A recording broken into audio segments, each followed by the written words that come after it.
Hello and welcome to Ecopedia. आज इस lecture में हम हैरेट डोमर ग्रोथ मॉडल को समझेंगे। हैरेट डोमर ग्रोथ मॉडल जो है वो दो अलग अलग मॉडल्स हैं। हैरेट का जो मॉडल है वो 1939 में आया, वहीं डोमर का जो मॉडल है वो 1946 में आया। हैरेट जो है वो ब्रिटिश इकोनॉमिस्ट थे, वहीं डोमर जो है वो अमेरिकन इकोनॉमिस्ट थे। अच्छा, ये जो हैरेट डोमर ग्रोथ मॉडल है इसको जो कीन्स का जो शॉर्ट टर्म मॉडल था, जो उनका स्टैटिक मॉडल था, उसी का इसे एक्सटेंशन माना जाता है, मतलब उसी का ये लॉन्ग रन मॉडल है। ठीक है। हैरेट डोमर ग्रोथ मॉडल कहता है कि इन्वेस्टमेंट के दो रोल है इकोनॉमी में, दो कैरेक्टर है। ठीक है। इन्वेस्टमेंट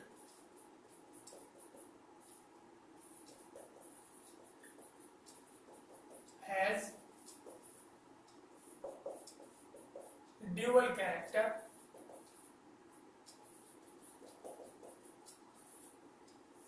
एक तरफ तो ये प्रोडक्टिव कैपेसिटी को इंक्रीज करता है। ठीक है। ये हुआ capacity effect. Capacity effect productive capacity को इंक्रीज करता है, ये हुआ कैपेसिटी इफेक्ट। दूसरी साइड ये जो है इनकम को जनरेट करता है, तो ये हुआ इनकम जनरेटिंग इफेक्ट। इनकम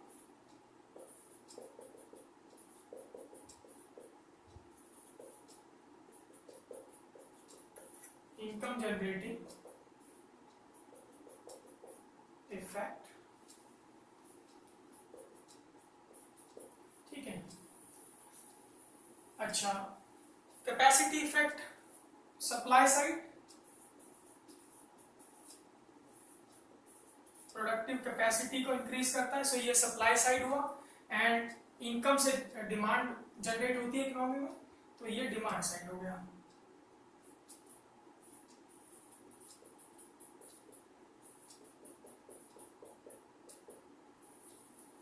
अच्छा,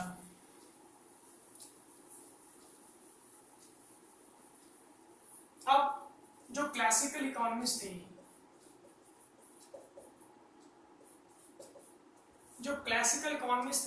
उन्होंने सप्लाई साइड को तो कंसीडर किया, जो लॉन्ग रन इफेक्ट था कैपेसिटी इफेक्ट, उसको तो उन्होंने कंसीडर किया, बट उन्होंने डिमांड साइड को कंसीडर नहीं किया। ठीक है। वो कहते थे कि supply creates it's on demand. ठीक है। उन्होंने सप्लाई साइड को कंसीडर किया, डिमांड साइड को इग्नोर कर दिया। ठीक है। फिर उसके बाद कीन्स आए।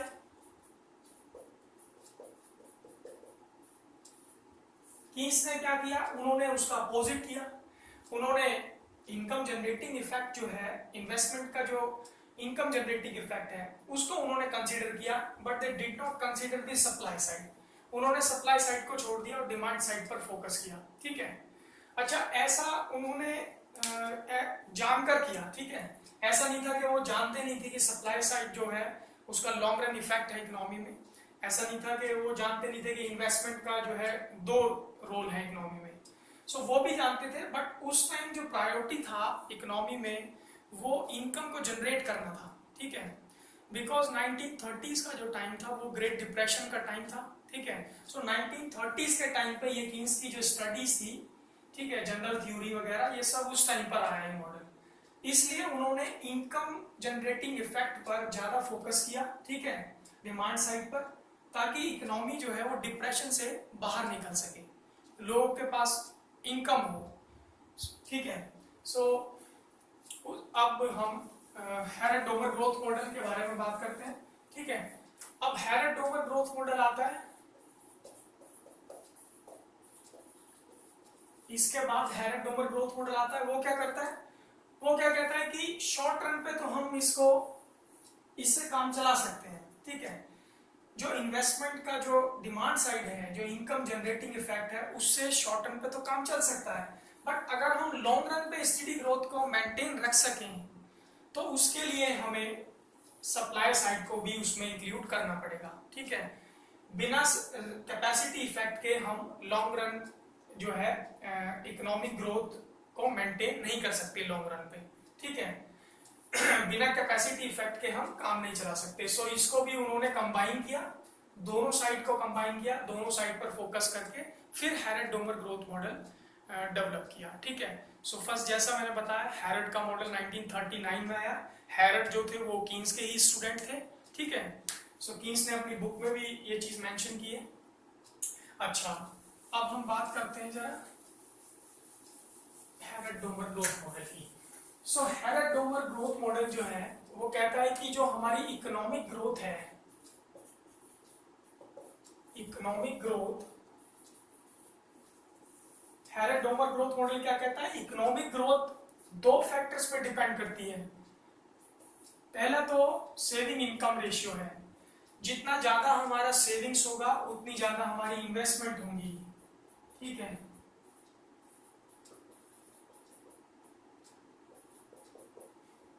जितनी ज्यादा सेविंग्स होंगी उतनी ज्यादा फिर इन्वेस्टमेंट होगी, उतना ही ज्यादा फिर इकोनॉमिक ग्रोथ भी होगा। अच्छा, ये तो फर्स्ट डिटर्मिनेंट हुआ इकोनॉमिक ग्रोथ का। आगे कहता है हैरड डोमर ग्रोथ मॉडल कि दूसरा जो फैक्टर है वो हमारा होगा capital output ratio, delta K upon delta Y. ठीक है, इसको एस से सिंबलाइज करेंगे और इसको सी से। ठीक है, अब यहाँ जो सेकंड डिटर्मिनेंट है वो कहता है कि जितना कम हमारा कैपिटल आउटपुट रेशियो होगा उतनी ज्यादा हमारी इकोनॉमिक ग्रोथ होगी। मतलब कैपिटल आउटपुट रेशियो कम होने का मतलब है कि उतना ही हमारा पूंजी का, उतना ही कैपिटल का कम रिक्वायरमेंट होगा। सो इसका मतलब क्या होगा कि जो प्रोडक्टिविटी ऑफ कैपिटल है, प्रोडक्टिविटी ऑफ कैपिटल हमारा उतना ही ज्यादा होगा, पूंजी की उत्पादकता उतनी ही बढ़ती है। जितना कम कैपिटल आउटपुट रेशियो होगा इकोनॉमी में उतनी ही हमारी प्रोडक्टिविटी ऑफ कैपिटल भी बढ़ती है उस हिसाब से। ठीक है, सो उतना ही ज्यादा हमारा इकोनॉमिक ग्रोथ होगा। तो हैरड डोमर ग्रोथ मॉडल दो चीजें यहाँ पर कंसीडर करता है कि फर्स्ट जो फैक्टर है वो हमारा सेविंग्स है, जितनी ज्यादा सेविंग्स होगी उतनी ज्यादा इन्वेस्टमेंट होगी, उतनी ज्यादा ही हमारी इकोनॉमिक ग्रोथ होगी। और दूसरा, जितना कम कैपिटल आउटपुट रेशियो होगा उतनी हमारी इकोनॉमिक ग्रोथ ज्यादा होगी और प्रोडक्टिविटी ऑफ कैपिटल भी अधिक होगी। ठीक है, उतना ही हमारा कम रिक्वायरमेंट होगा पूंजी का, कैपिटल का। अच्छा, अब जो एजम्पशंस है मॉडल की, जो हैरड डोमर ग्रोथ मॉडल की एजम्पशंस हैं वो ऑलमोस्ट दोनों मॉडल्स की सेम एजम्पशंस हैं। दोनों मॉडल पे सेम एजम्पशंस अप्लाई होती हैं, बट दोनों मॉडल में डिफरेंस क्या है कि दोनों मॉडल का जो एक्सप्लेनेशन है, जो डिटेल्स हैं वो अलग अलग हैं, बाकी कंक्लूजन्स दोनों मॉडल के ऑलमोस्ट सेम हैं। तो पहले हम हैरड का मॉडल डिस्कस करते हैं फर्स्ट पार्ट में। ठीक है, सेकंड पार्ट में हम डोमर का मॉडल अंडरस्टैंड करने की कोशिश करेंगे। सो पहले मैं assumption से स्टार्ट करते हैं। पहले मैं assumptions लिख लेता हूँ, फिर हम उन्हें समझने की कोशिश करते हैं। चलिए, तो ये है हैरड ग्रोथ मॉडल की assumptions। ठीक है, सो फर्स्ट जो assumption है वो है an initial full employment level of income. Model वहां से स्टार्ट कर रहा है जहां ऑलरेडी इकोनॉमी में फुल एम्प्लॉयमेंट लेवल है, मतलब इक्विलिब्रियम है। ठीक है, second assumption is closed economy. Closed economy क्या है, जहां कोई इंपोर्ट एक्सपोर्ट नहीं है। And third is no government interference, government का कोई इंटरफेरेंस नहीं है, फ्री मार्केट है। And fourth is no time lags in adjustments in variables. अच्छा, एडजस्टमेंट्स इन वेरिएबल्स का मतलब है कि जो इकोनॉमिक ग्रोथ के जो वेरिएबल्स हैं मॉडल में, सेविंग्स, इनकम, एक्सपेंडिचर, इन्वेस्टमेंट, ये जितने भी वेरिएबल्स हैं ग्रोथ मॉडल में, ठीक है, इनमें कोई टाइम डिले नहीं है। ठीक है, सेम पीरियड में वो रिस्पॉन्स कर रहे हैं। अभी इन्वेस्टमेंट हुआ, उसका रिजल्ट भी सेम पीरियड में होगा, उसके लिए हमें कोई वेट नहीं करना है। ठीक है, सो ये क्या इमीडिएट रिस्पॉन्स है इनके बीच में। अच्छा, fifth assumption is APS is equal to MPS, मतलब average propensity to save is equal to marginal propensity to save. ठीक है, एस अपॉन वाई क्या है, एवरेज प्रोपेंसिटी टू सेव है इकोनॉमी में, और delta S upon delta Y क्या है, ये मार्जिनल प्रोपेंसिटी टू सेव है। So average propensity to save बराबर है मार्जिनल प्रोपेंसिटी टू सेव के। Sixth assumption is capital output ratio is given constant. Capital output ratio जो है वो गिवन है, कांस्टेंट है, कांस्टेंट रेट से उसका कांस्टेंट रेट से ग्रोथ होगा। ठीक है, delta K upon delta Y क्या है, ये हमारा मार्जिनल कैपिटल आउटपुट रेशियो है। ठीक है, सो ये क्या है, रिक्वायरमेंट है कैपिटल का, पूंजी की जो है उपयोगिता, मतलब उसकी कितनी रिक्वायरमेंट है हमें, ठीक है, ये उसके बारे में बताता है कैपिटल आउटपुट रेशियो। अच्छा, अब हम हैरट का मॉडल समझने की कोशिश करते हैं। चलिए, सो हैरट का जो मॉडल है वो 3 इश्यूज से स्टार्ट होता है, ठीक है। हैरट यहाँ कहते हैं कि जो पहला इशू है इकोनॉमी में वो क्या है, how can a steady growth rate B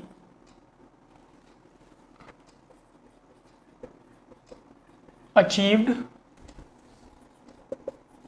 with fixed saving income ratio and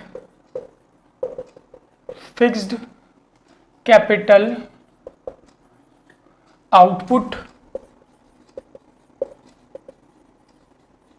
ratio।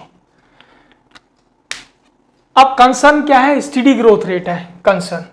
हैरट का जो मेन कंसर्न है वो क्या है, स्टेडी ग्रोथ रेट को किस तरीके से अचीव करें, ठीक है, किस तरीके से उसे अचीव किया जा सकता है, फिक्स्ड सेविंग इनकम रेशियो, ठीक है, और फिक्स्ड कैपिटल आउटपुट रेशियो के साथ, ठीक है। इसको किस तरीके से हम अचीव करें, तो वो कहते हैं उसके लिए हमें जो एक्चुअल ग्रोथ रेट है, कैपिटल जी स्मॉल ए क्या है, एक्चुअल ग्रोथ रेट है ये हमारा, एक्चुअल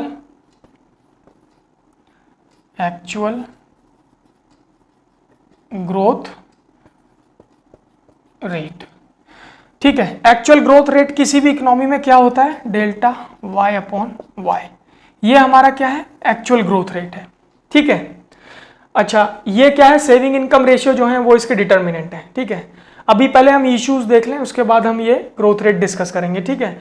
सो डेल्टा वाई अपॉन वाई क्या है, change in income divide by total income, ये हमारा किसी भी इकोनॉमी में एक्चुअल ग्रोथ रेट है, ठीक है।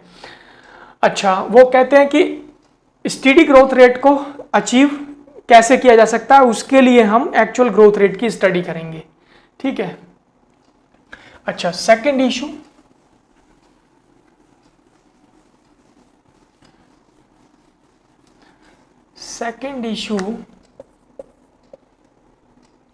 हैरट कहते हैं कि how can a steady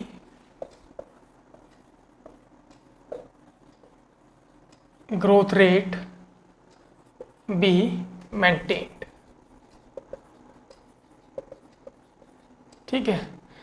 steady growth rate को मेंटेन कैसे किया जा सकता है, ठीक है, कैसे रखा जा सकता है उसे मेंटेन।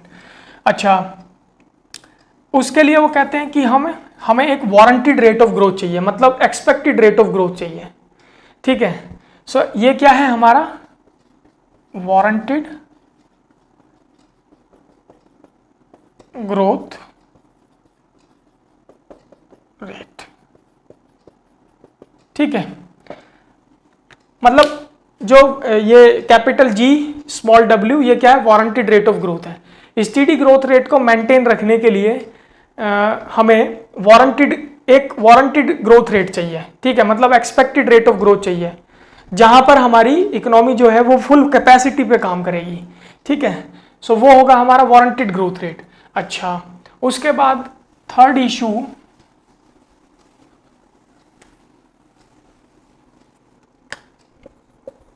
इशू है, how do the natural factors put a ceiling on steady growth rate। अब वो कहते हैं थर्ड इशू में कि जो नेचुरल फैक्टर्स हैं वो किस तरीके से स्टेडी ग्रोथ रेट को अफेक्ट करेंगे, मतलब उसके ऊपर एक लिमिट लगा देंगे, मतलब सीलिंग लगा देंगे उसके ऊपर, ठीक है।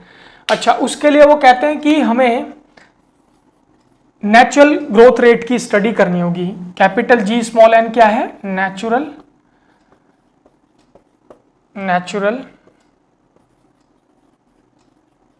Growth rate, natural growth rate क्या है? ये नेचुरल फैक्टर्स पे डिपेंड करता है, मतलब जो भी इकोनॉमी में, किसी भी कंट्री की जो इकोनॉमी है उसमें नेचुरल रिसोर्सेज हैं, सो वो जो है उसकी फुल पोटेंशियल है इकोनॉमी का, ठीक है। सो वो कहते हैं कि जो नेचुरल ग्रोथ रेट जो है वो किस तरीके से जो प्रोडक्शन है उसको किस तरीके से अफेक्ट करेंगे, ठीक है, उससे स्टेडी ग्रोथ रेट अफेक्ट होगा, वो एक लिमिट लग जाएगी उसके ऊपर, ठीक है। तो वो कहते हैं कि उसके लिए हम नेचुरल ग्रोथ रेट मतलब नेचुरल रिसोर्सेज की स्टडी करेंगे, हमारे पास कितना है, कितना रेट पर है हमारे पास, किस क्वांटिटी में है, ठीक है। अच्छा, ये तो हुए 3 इश्यूज। अब हम 3 जो कॉन्सेप्ट दिए हैं हैरड ने, growth rate, actual growth rate, warranted rate of growth and natural growth rate, ठीक है, इन तीनों को अब हम डिस्कस करते हैं, ठीक है। तो चलिए अब हम हैरड के जो 3 ग्रोथ रेट हैं हैरड ग्रोथ मॉडल के, actual growth rate, warranted growth rate and natural growth rate की बात करते हैं, ठीक है। सो पहला जो क्वेश्चन था हैरड ने जो रेज किया, how can steady growth rate be achieved. So उसके लिए उन्होंने कहा कि हम एक्चुअल ग्रोथ रेट की स्टडी करेंगे।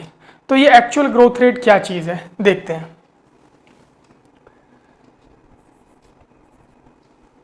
कैपिटल जी एंड स्मॉल ए,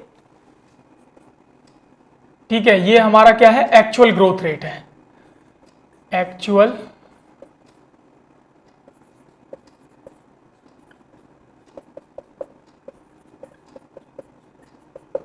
ठीक है। क्या सिंबल दिया है एक्चुअल ग्रोथ रेट के लिए, कैपिटल जी एंड स्मॉल ए। अच्छा, अब हमारा जो किसी भी इकोनॉमी में एक्चुअल ग्रोथ रेट होता क्या है, एक्चुअल ग्रोथ रेट हमारा क्या होता है, डेल्टा वाई अपॉन वाई, ठीक है, ये होता है हमारा actual growth rate. Change in income divide by total income, इससे हम एक्चुअल ग्रोथ रेट को फाइंड कर सकते हैं किसी भी एक टाइम पीरियड में, ठीक है, वो हमारा एक्चुअल ग्रोथ रेट होगा। अच्छा, अब इसकी स्टडी करने के लिए हमें इसके डिटर्मिनेंट चाहिए। सो डिटर्मिनेंट हमें मालूम है कि क्या डिटर्मिनेंट है, 2 डिटर्मिनेंट्स हैं। फर्स्ट जो है, पहला जो डिटर्मिनेंट है वो क्या है, सेविंग इनकम रेशियो है, जिसे हैरड के ग्रोथ मॉडल में एस से सिंबलाइज किया गया, एंड दूसरा है delta K upon delta Y, जिसे जो कैपिटल आउटपुट रेशियो है, और यहां पर इसको सी सिंबल दिया है, ठीक है। ये तो हुए 2 डिटर्मिनेंट, ठीक है। अब जो फंडामेंटल इक्वेशन है हैरड की, ठीक है, हैरड की फंडामेंटल जो इक्वेशन है वो तीनों ग्रोथ रेट में सेम रहेगी। सो रिलेशन क्या है यहाँ पर, जी ए मतलब actual growth rate multiply by C मतलब capital output ratio equal to S मतलब सेविंग इनकम रेशियो, ठीक है। सो यहाँ सीधा हम इनकी अब वैल्यू पुट करेंगे, तो एक्चुअल ग्रोथ रेट क्या है, ये हमारा एक्चुअल ग्रोथ रेट है, delta Y upon Y, delta Y upon Y multiply by capital output ratio, C क्या है, कैपिटल आउटपुट रेशियो है, delta K upon delta Y equal to S, S क्या है हमारा, सेविंग इनकम रेशियो, ठीक है। अब ये क्रॉस मल्टीप्लाई होगा तो डेल्टा वाई से कट जाएगा, एंड डेल्टा के जो है वो हमारा हो जाएगा आई, ठीक है। डेल्टा के जो है हम आई लिख सकते हैं, जो हमारा रियल कैपिटल होता है इकोनॉमी में वो क्या है, के। अब हमने नया इन्वेस्टमेंट किया तो ये हो गया डेल्टा के, डेल्टा चेंज का साइन है, ठीक है। सो अब हम इसे इन्वेस्टमेंट लिख सकते हैं, आई लिख सकते हैं हम इसको, ठीक है। तो डेल्टा के को हम आई लिख सकते हैं, ये हो गया आई अपॉन वाई, वाई से वाई कैंसिल हो जाएगा, तो अब बचा आई इक्वल टू एस। अब ये हमारे पास जो बचा, ये बचा इन्वेस्टमेंट जो है वो सेविंग के बराबर है, ठीक है। इन्वेस्टमेंट सेविंग के बराबर है मतलब क्या है कि ये हमारा इक्विलिब्रियम पॉइंट है, ठीक है, इक्विलिब्रियम पॉइंट है, ठीक है, मतलब ये हमारा स्टेडी ग्रोथ रेट है, ठीक है। स्टेडी ग्रोथ रेट हम वहां अचीव करेंगे जहां पर हमारा इन्वेस्टमेंट सेविंग के बराबर होगा। तो हम लिख सकते हैं सेविंग एंड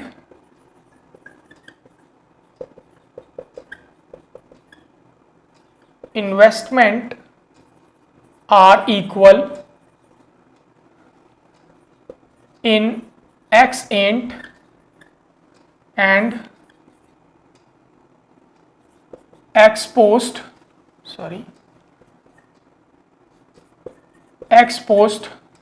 सेंस। इसका मतलब है saving and investment are equal in ex ante and ex post sense. मतलब कि जितना हमने प्लान किया हमारा इन्वेस्टमेंट उतना हमारा इन्वेस्टमेंट है। ठीक है, सो ये सेम यही चीज ये बता रहा है कि जहां हमारी इन्वेस्टमेंट है वो सेविंग के बराबर है। सो ये जो है हमारा एक्चुअल ग्रोथ रेट है। ठीक है, यहां हमने इक्विलिब्रियम को अचीव कर लिया, मतलब स्टेडी ग्रोथ रेट को अचीव कर लिया। अच्छा, अब दूसरा जो क्वेश्चन था हैरोल्ड का वो था how can steady growth rate be maintained. Steady growth rate को मेंटेन कैसे किया जा सकता है। ठीक है, अब उसकी बात करते हैं। ठीक है,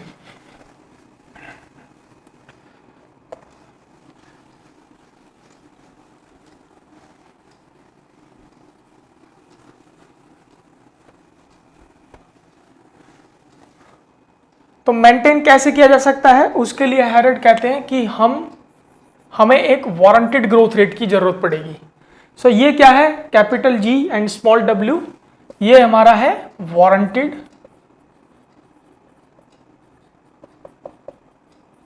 ग्रोथ रेट। ये हमारा है वारंटेड ग्रोथ रेट। अच्छा, वारंटेड ग्रोथ रेट जो है उसके भी डिटर्मिनेंट सेम रहेंगे। फर्स्ट क्या था, सेविंग इनकम रेशियो था। सेकंड कैपिटल आउटपुट रेशियो था, delta K upon delta Y. ठीक है, इसके लिए एस सिंबल दिया, इसके लिए सी सिंबल दिया गया। ठीक है, सो ग्रोथ रेट के जो डिटर्मिनेंट है वो भी जो एक्चुअल ग्रोथ रेट में थे वही वारंटेड ग्रोथ रेट में रहेंगे। ठीक है, फंडामेंटल इक्वेशन भी इसका सेम रहेगा। सो इक्वेशन यहां बनेगी G W multiply by C R equal to S. अब जो सी आर है वो क्या है, रिक्वायर्ड कैपिटल आउटपुट रेशियो है। ठीक है, एक फिक्स रेट में हमें कैपिटल आउटपुट रेशियो चाहिए। ठीक है, to maintain the warranted growth rate. Warranted growth rate basically क्या है, ये हमारा क्या है, फुल कैपेसिटी है।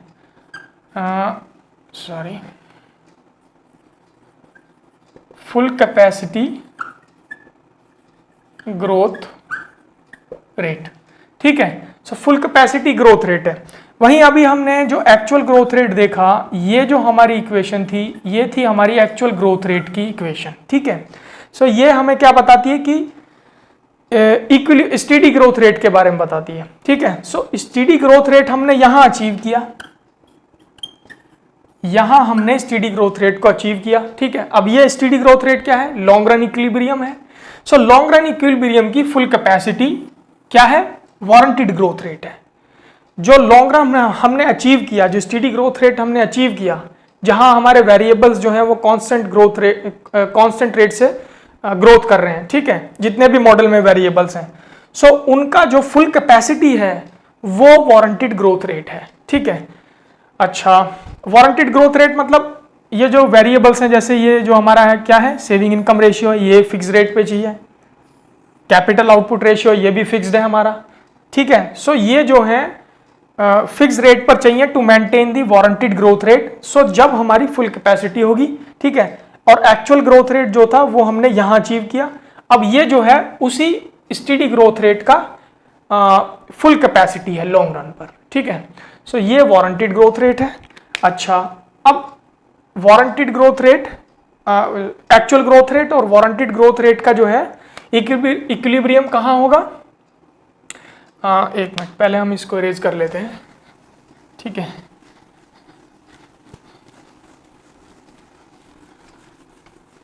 अब हैरोल्ड मॉडल कहता है कि actual growth rate equal to warranted growth rate. ठीक है, जो एक्चुअल ग्रोथ रेट है वो हमारा एक्सपेक्टेड ग्रोथ रेट मतलब फुल कैपेसिटी ग्रोथ रेट जो है उसके बराबर होना चाहिए, और कैपिटल आउटपुट रेशियो जो है वो रिक्वायर्ड कैपिटल आउटपुट रेशियो के बराबर होना चाहिए।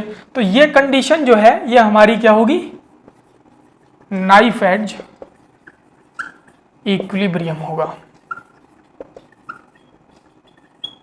क्या होगा, नाइफ एज इक्विलिब्रियम। ठीक है, अगर ऐसा नहीं होता है, सपोज इनकम यहां जो है एक्चुअल ग्रोथ रेट अगर वारंटेड ग्रोथ रेट से ज्यादा हो जाए तो क्या है, इनकम ज्यादा हो जाएगा, डिसइक्विलिब्रियम होगा। और कैपिटल आउटपुट रेशियो अगर ज्यादा हो जाए, ठीक है, तो क्या होगा, जो सप्लाई ऑफ आउटपुट है वो मार्केट में ज्यादा होगी तो भी डिसइक्विलिब्रियम है। सो इसके बारे में भी हम बात कर लेते हैं। चलिए, तो एक तो कंडीशन हमारी ये बनती है इसमें,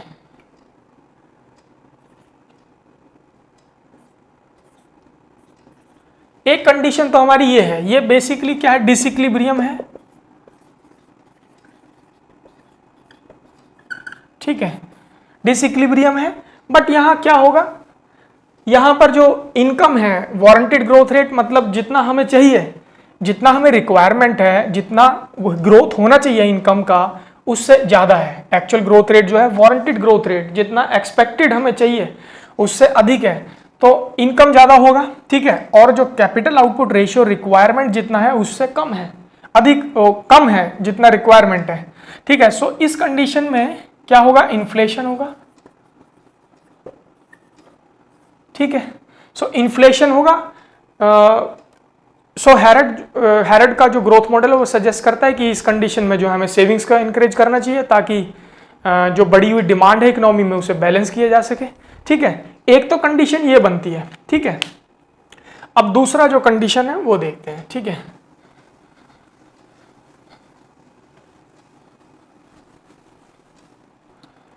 दूसरा जो कंडीशन है, दूसरा कंडीशन ये है, ये भी बेसिकली डिसइक्विलिब्रियम का ही कंडीशन है, ठीक है। बट यहां क्या होगा, अब यहां उसका अपोजिट हो गया, इनकम का जो ग्रोथ रेट है वो कम है, जितना वारंटेड ग्रोथ रेट हमें चाहिए, मतलब एक्सपेक्टेड ग्रोथ रेट जितना चाहिए इनकम का उससे कम है, इनकम यहां कम है। और जो सप्लाई ऑफ आउटपुट है, मतलब जो कैपिटल आउटपुट रेशियो है वो क्या है, हमारा इन्वेस्टमेंट है, ठीक है। सो रिक्वायर्ड इन्वेस्टमेंट जितना होना चाहिए उससे अधिक है। अब क्या होगा, सप्लाई ऑफ आउटपुट हमारी ज्यादा है इकोनॉमी में और इनकम हमारी कम हो गई। सो ये क्या है, ये रिसेशन, ठीक है। इसको हम रिसेशन लिख सकते हैं, या हम इसे लिख सकते हैं डिफ्लेशन लिख सकते हैं, ठीक है, डिप्रेशन लिख सकते हैं, एंड अनएम्प्लॉयमेंट होगा, ठीक है। सो यहां पर ये सब चीजें हो सकती हैं, रिसेशन, डिफ्लेशन, कुछ भी आप लिख सकते हैं, डिप्रेशन, अनएम्प्लॉयमेंट होगा, ठीक है। सो इस कंडीशन में क्या होगा, ऑटोनोमस कंजप्शन काम करेगा, ठीक है। हैरड मॉडल कहता है कि इस सिचुएशन में रिसेशन, जो क्यूमुलेटिव रिसेशन का जो सिचुएशन बनेगा, ठीक है, उसमें क्या होगा कि ऑटोनोमस कंजप्शन काम करेगा इकोनॉमी में, मतलब एक minimum level of consumption set हो जाएगा और फिर उसी के लेवल पर इकोनॉमी रन करेगी, ठीक है।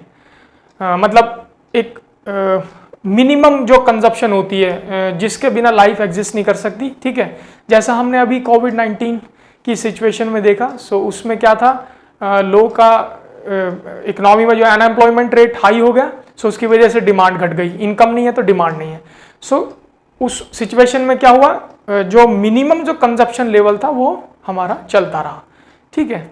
सो यही सेम कंडीशन यहाँ भी है, ठीक है। अच्छा, ये तो इसकी दो इक्विलिब्रियम कंडीशन थी, ये सेकंड और फर्स्ट, एक इन्फ्लेशन की, एक डिफ्लेशन मतलब डिप्रेशन, ठीक है। अच्छा, अब हम नेचुरल ग्रोथ रेट की बात करते हैं, ठीक है। चलिए, अब हम बात करते हैं नेचुरल ग्रोथ रेट की, ठीक है। तो नेचुरल ग्रोथ रेट क्या है, आपको ध्यान होगा कि हैरड ने जो थर्ड इशू दिया उसमें उन्होंने कहा कि how do the natural factors put ceiling on steady growth rate. तो उसमें हैरड कहते हैं कि जो नेचुरल फैक्टर्स हैं इकोनॉमी में वो किस तरीके से स्टेडी ग्रोथ रेट के ऊपर एक लिमिट लगा देंगे, एक सीलिंग उसके ऊपर लगा देंगे, ठीक है। अच्छा, जो नेचुरल ग्रोथ रेट है उसको हैरड ने capital G and small N से डिनोट किया। ये क्या है, नेचुरल ग्रोथ रेट, ठीक है। अब जो नेचुरल ग्रोथ रेट है वो क्या चीज है, उसे हम कह सकते हैं कि ये हमारा मैक्सिमम ग्रोथ रेट है, ठीक है, मैक्सिमम ग्रोथ रेट, ठीक है। या हम इसे कह सकते हैं ये हमारा full potential full potential growth rate, sorry full potential growth rate है, ठीक है। मतलब इसका मतलब ये हुआ कि इकोनॉमी अब इससे ज्यादा प्रोड्यूस नहीं कर सकती, या कहें कि इससे ज्यादा आउटपुट वो नहीं दे सकती, इससे ज्यादा इकोनॉमी का एक्सपेंशन पॉसिबल नहीं है, ठीक है। अच्छा, अब जो है हैरड का जो एक्चुअल ग्रोथ रेट था, ठीक है, उसमें हमने फंडामेंटल इक्वेशन जो देखी वही सेम वारंटेड ग्रोथ रेट में भी थी।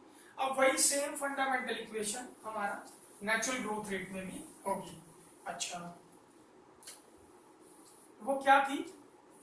Natural growth rate multiply by capital output ratio required equal to saving. So एक तो कंडीशन हैरड बताते हैं ये कि ये सेविंग के बराबर हो सकती है, ठीक है, और दूसरे जो कंडीशन है उसमें हैरड कहते हैं कि ये सेविंग्स के बराबर नहीं भी हो सकती, ठीक है, हो भी सकती है नहीं भी हो सकती, दोनों ही पॉसिबिलिटीज हैं। सो इसके पीछे रीजन है, उसको समझते हैं क्या रीजन है, ठीक है।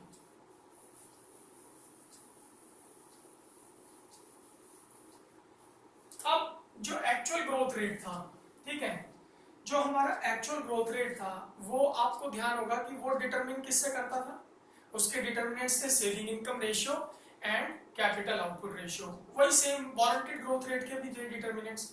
बट यहाँ नेचुरल ग्रोथ रेट में जब नेचुरल रिसोर्सेज की और नेचुरल फैक्टर्स की बात कर रहा है हैरड, तो इसका मतलब ये है कि ये जो नेचुरल ग्रोथ रेट है ये डिटरमिन करता है macro variables, sorry macro variables, ठीक है। अब ये मैक्रो वेरिएबल्स क्या चीज है?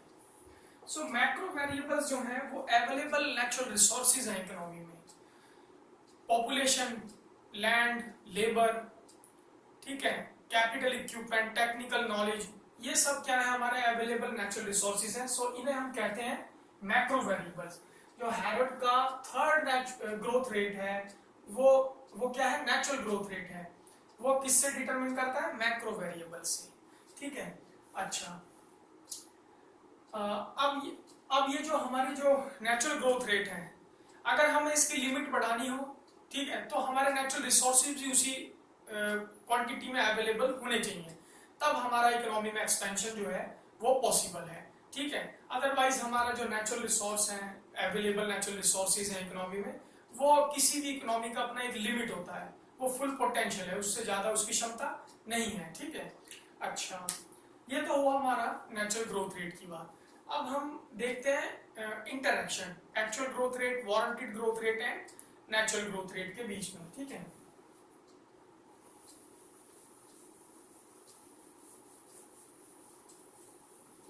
अब एक तो सिंपली जो कंडीशन है, एक तो कंडीशन हमारी यही होगी कि वारंटेड ग्रोथ रेट जो है वो नेचुरल ग्रोथ रेट के इक्वल है, ठीक है।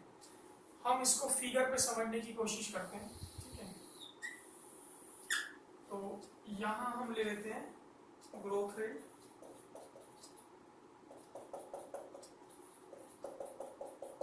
ठीक है, एंड यहां हम ले लेते हैं टाइम।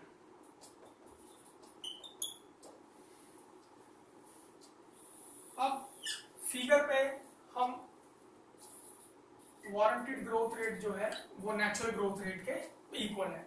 सो इसे तो हैरड ने सिंपली क्या बोला था? नाइफ एज कंडीशन बोला कि ये तो हमारी इक्विलिब्रियम कंडीशन है, ठीक है, मेंटेन्ड है, और ये बेस्ट कंडीशन है। अच्छा, अब एक दूसरी जो कंडीशन है, दूसरी कंडीशन में क्या है? हैरड कहते हैं कि जब हमारा वारंटेड ग्रोथ रेट है वो एक्सीड हो जाए नेचुरल ग्रोथ रेट से, मतलब जो नेचुरल ग्रोथ रेट है वो तो हमारा नीचे रह गया, ठीक है। अब जो वारंटेड ग्रोथ रेट है वो हमारा है ज्यादा, किससे? नेचुरल ग्रोथ रेट से, ठीक है। अब ये क्या है? डिसइक्विलिब्रियम कंडीशन है, जब हम नेचुरल रिसोर्सेज को हमने पीछे छोड़ दिया और वारंटेड ग्रोथ रेट हमारा आगे निकल गया। सो इस कंडीशन में क्या होगा? जो हमारा एक्चुअल ग्रोथ रेट था वो अब नेचुरल ग्रोथ रेट से भी नीचे चला जाएगा। सो इस कंडीशन में क्या होगा? क्यूमुलेटिव रिसेशन हो जाएगा, ठीक है। इसमें अनएम्प्लॉयमेंट होगा उसके रिजल्ट में, ठीक है। और हैरड का जो मॉडल है वो सजेस्ट करता है कि इसमें मिनिमम लेवल जो कंजप्शन है वो सेट हो जाएगा और उसी लेवल पर फिर इकोनॉमी रन करेगी, वहीं से फिर दोबारा स्टार्ट करेगी और इक्विलिब्रियम जो कंडीशन है उसकी तरफ बढ़ने की फिर से कोशिश करेगी। अच्छा, एक तो हमारी ये कंडीशन होगी, ठीक है। अच्छा, अब इसमें दूसरी जो कंडीशन है, दूसरी कंडीशन क्या हो सकती है, सॉरी तीसरी कंडीशन क्या हो सकती है कि जो नेचुरल ग्रोथ रेट है वो ज्यादा हो जाए वारंटेड ग्रोथ रेट से, ठीक है।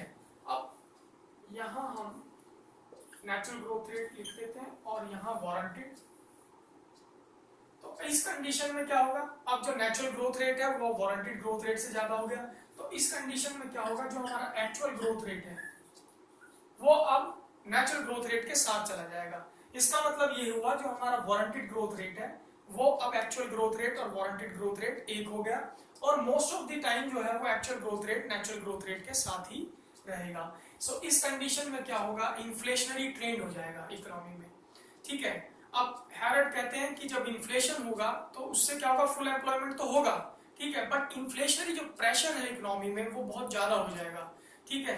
सो उसके लिए हैरड मॉडल सजेस्ट करता है कि हमें सेविंग्स का इंकरेज करना चाहिए इकोनॉमी में, जिससे कि इन्फ्लेशनरी जो प्रेशर है इकोनॉमी में वो कम हो और जो बढ़ी हुई डिमांड है इकोनॉमी में वो बैलेंस की जा सके, ठीक है। तो ये तो हमारा था हैरड का ग्रोथ मॉडल, ठीक है। अब हम एक डायग्राम के थ्रू हैरड ग्रोथ मॉडल का जो प्रोसेस है, ग्रोथ का प्रोसेस, उसको समझने की हम कोशिश करते हैं, ठीक है। सो पहले मैं डायग्राम को ड्रॉ करता हूँ, फिर हम उससे समझने की कोशिश करेंगे, ठीक है। चलिए अब हैरड का ग्रोथ मॉडल समझते हैं इस डायग्राम के थ्रू। तो यहाँ वर्टिकल एक्सिस पे लिया सेविंग इन्वेस्टमेंट एंड हॉरिजॉन्टल पे हमने लिया income, y1 y2 y3 y4 y5 and y6 जो है ये हमारे क्या है, इनकम शो कर रहे हैं, ठीक है। अच्छा, ओरिजिन से स्टार्ट होता हुआ जो ओएस लाइन है ब्लू वाला, ये क्या है, सेविंग लाइन है, जिस लाइन पर हमारा एपीएस एमपीएस के बराबर है, मतलब average propensity to save is equal to marginal propensity to save. And ये जो L1, L2, L3, L4 and L5 है, ये क्या है, constant proportion of capital output ratio है, ठीक है। ये एक दूसरे के पैरेलल है, बिकॉज हमारा जो कैपिटल आउटपुट रेशियो है वो मॉडल में कांस्टेंट रेट से ग्रोथ कर रहा है, ठीक है। अच्छा, अब यहाँ जो इनकम है हमारी वो इनकम शो हो रही है y1, ठीक है, y1 शो हो रही है एंड सेविंग हमारी S1 y1 है। सो S1 y1 को हम इन्वेस्टमेंट करेंगे यहाँ, सो कैपिटल आउटपुट रेशियो जो है यहाँ तक L1 है, ठीक है, L1 है। अब इससे क्या हुआ, इन्वेस्टमेंट करने से अब हमारी इनकम बढ़कर y2 हो गई, सो सेविंग जो है S2 y2 हो गई। अब इस S2 y2 को हम अगेन L2 पे इन्वेस्टमेंट करेंगे, देन हमारी इनकम बढ़कर y1 y2 से बढ़कर y2 y3 हो गई, ठीक है। अब S3 y3 को हम अगेन इन्वेस्टमेंट करेंगे L3 पर, ठीक है। जब हम इसे यहाँ इन्वेस्टमेंट करेंगे तो फिर से इनकम बढ़ जाएगा, ठीक है। अब इनकम y2 y3 से बढ़कर y3 y4 हो गया और सेविंग हो गया S4 y4, ठीक है। अब S4 y4 को हमने अगेन इन्वेस्टमेंट किया यहाँ L4 पर, ठीक है। उससे क्या होगा, फिर वही चीज रिपीट होगी, अगेन जो प्रीवियस इनकम थी वो कम थी, अब इनकम बढ़कर ज्यादा हो गई, y4 y5 बढ़ गई, किससे, y3 y4 से, ठीक है। अब ये बढ़ी हुई जो है इनकम को फिर से इन्वेस्टमेंट करेंगे S5 y5 को, सो यहाँ हमने इसको L5 पे इन्वेस्टमेंट किया, सो ये जो है अगेन जो प्रोसेस है वो रिपीट होता जाएगा, ठीक है। अब ये जो बढ़ी हुई इनकम है ये क्या चीज शो कर रहा है हमें, ये जो एरो है ये हमें शो कर रहे हैं कि इनकम आपकी बढ़ती जा रही है, ठीक है। सो ये जो ग्रोथ मॉडल है इसका मतलब ये हुआ कि हैरड का ग्रोथ मॉडल इंड्यूस इन्वेस्टमेंट पर बेस्ड है। इंड्यूस इन्वेस्टमेंट वो इन्वेस्टमेंट होती है जो ऑलवेज प्रॉफिट ओरिएंटेड होती है, ठीक है, मतलब जिसका मोटिव है प्रॉफिट, जो प्रॉफिट कमाना, ठीक है। अच्छा, अब यहाँ जो ये जो कांस्टेंट प्रोपोर्शन है कैपिटल आउटपुट रेशियो के, ये हमें शो कर रहे हैं कि कैपिटल आउटपुट रेशियो भी आपका ग्रोथ कर रहा है, बढ़ रहा है वो भी, ठीक है। अब बढ़ रहा है इसका मतलब यह है कैपिटल आउटपुट रेशियो जो है वो खराब होता है इकोनॉमी के लिए बढ़ना, बट यहाँ कैपिटल आउटपुट रेशियो बढ़ रहा है वो इकोनॉमी के अकॉर्डिंग बढ़ रहा है। इकोनॉमी जब आपकी एक्सपेंशन हो रहा है उसका, उसके अकॉर्डिंग ही आपका कैपिटल आउटपुट रेशियो भी बढ़ रहा है। अगर वो अकेला बढ़ता है तब तो खराब है, बट आपकी इकोनॉमी एक्सपेंड कर रही है, बट उसके हिसाब से वो ग्रोथ हो रहा है उसका, तो वो क्या है, एक्सपेंशन के अकॉर्डिंग ग्रोथ हो रहा है कैपिटल आउटपुट रेशियो का कांस्टेंट रेट से, ठीक है। अच्छा, ये तो हमारा हुआ हेरड का ग्रोथ मॉडल, और आई होप आपको ये समझ आया होगा। अगर इससे रिलेटेड कोई क्वेश्चन है जो मैंने छोड़ दिया हो या स्किप कर दिया हो, ठीक है, सो आप पूछ सकते हैं कमेंट बॉक्स में क्वेश्चन डालकर। Thank you so much.